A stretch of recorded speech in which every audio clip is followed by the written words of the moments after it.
Selamat petang semua. Akhirnya satu keterangan daripada Tengku Zafrul di mana beliau ada didakwa sebab beliau tidak datang, tidak hadir pada mesyuarat kabinet kemarin, mesyuarat khas kabinet.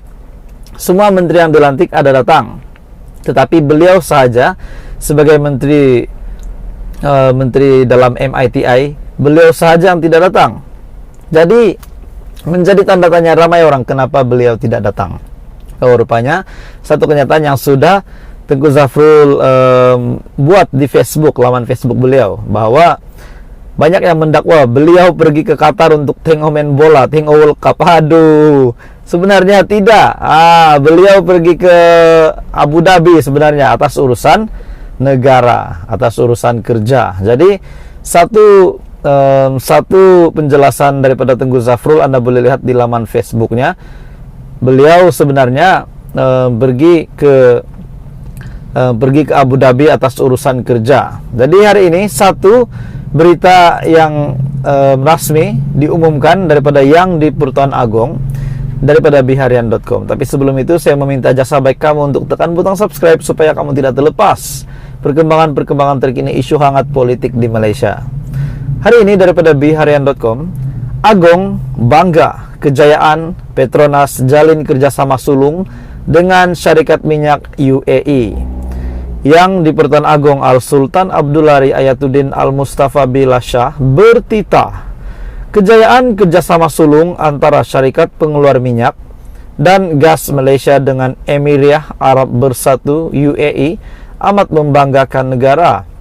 Baginda bertitah kerjasama Petronas Abu Dhabi Sendirian Berhad dan juga Abu Dhabi National Oil Company itu secara langsung mengiktiraf dan sekali lagi membuktikan keupayaan syarikat Malaysia untuk mampu bersaing pada peringkat global. Datuk Pengelola Bijaya Diraja Istana Negara Datuk Seri Ahmad Fadil Syamsuddin dalam kenyataan hari ini berkata, baginda bertitah kejayaan kerjasama antara syarikat gergasi pengeluar minyak dan gas negara dengan Abu Dhabi itu juga secara langsung mencerminkan hubungan dua hala yang rapat antara Malaysia dan juga UAE pada pelbagai peringkat, termasuk antara pemimpin kedua-dua negara dan hubungan sesama rakyat.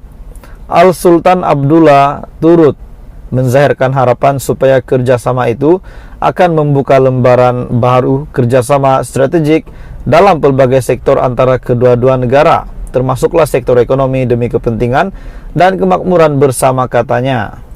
Jadi sebenarnya Tengku Zafrul ke Abu Dhabi adalah atas urusan rasmi, dan urusan rasmi ini yang dihadiri oleh Tengku Zafrul ini bukanlah urusan yang beliau boleh pergi tak pergi. Bukan macam masuk kelas, boleh punting kelas, boleh tak nak masuk kelas, boleh masuk, boleh tidak. Tapi ini adalah urusan rasmi, dan seorang menteri untuk kerja rasmi, urusan rasmi seperti ini perlu mempunyai kebenaran ataupun kelulusan daripada yang amat berhormat Perdana Menteri. Jika tidak kelulusan, beliau sudah pasti tidak boleh pergi ke Abu Dhabi. Dan rupanya Tengku Zafrul datang ke Abu Dhabi atas urusan rasmi untuk menjadi saksi, menyaksikan perjanjian antara ADNOC Petronas sign Abu Dhabi Unconventional of Oil Resources Deal.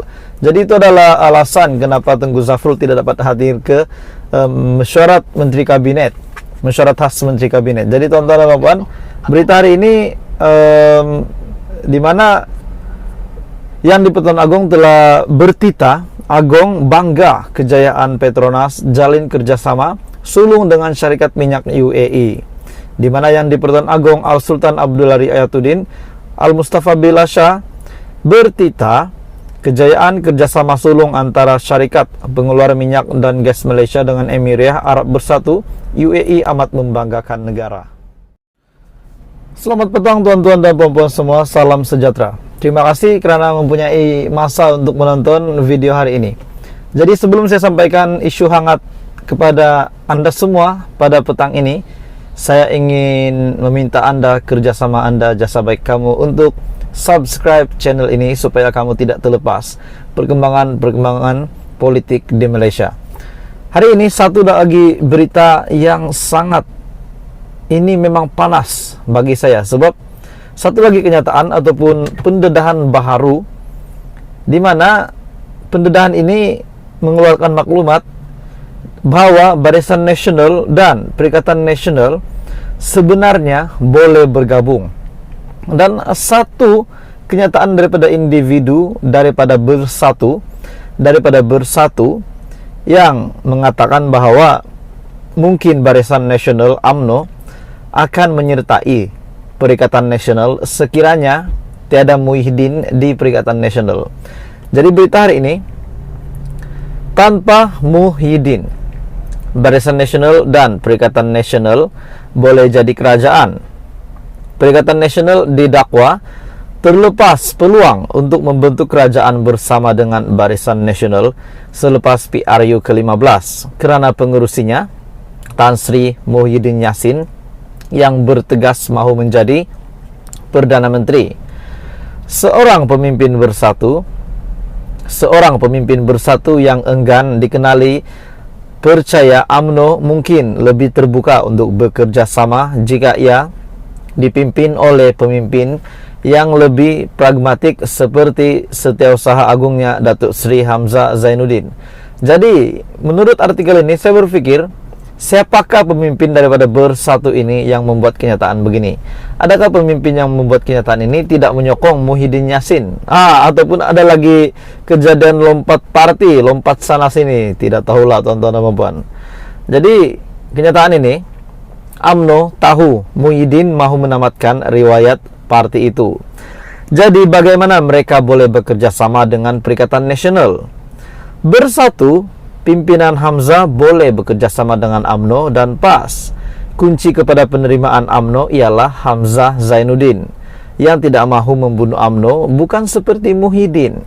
Jadi adakah apa yang berlaku di antara BN dan juga PN semasa PRU 15? Adakah keputusan Barisan Nasional untuk menafikan gabungan bersama dengan Barisan Nasional hanya kerana pengerusinya Muhyiddin Yassin yang dikabarkan ingin menamatkan riwayat UMNO, ingin menamatkan BN, tidak mahu ada BN lagi. Jadi BN tidak mahu bekerja sama dengan Perikatan Nasional. Sebaliknya, sekiranya Perikatan Nasional dipimpin oleh Hamzah Zainuddin, UMNO dan UMNO BN mungkin boleh mempertimbangkan keputusan bekerja sama dengan Perikatan Nasional. Hamzah Zainuddin, beliau lebih terbuka untuk berkongsi kuasa dengan UMNO. Realitinya, semua orang tahu gabungan UMNO bersatu PAS tidak akan dapat dihalang, katanya seperti dipetik daripada FMT.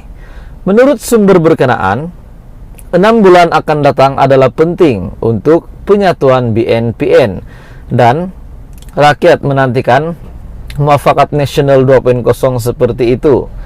Pada September yang lalu, Muhyiddin mengisytiharkan perang terhadap Barisan Nasional dan mengatakan bahawa gabungan itu akan menjadi musuh utama Perikatan Nasional pada pilihan raya umum ke-15 dan Perikatan Nasional tidak perlu untuk berhadapan dengan mereka.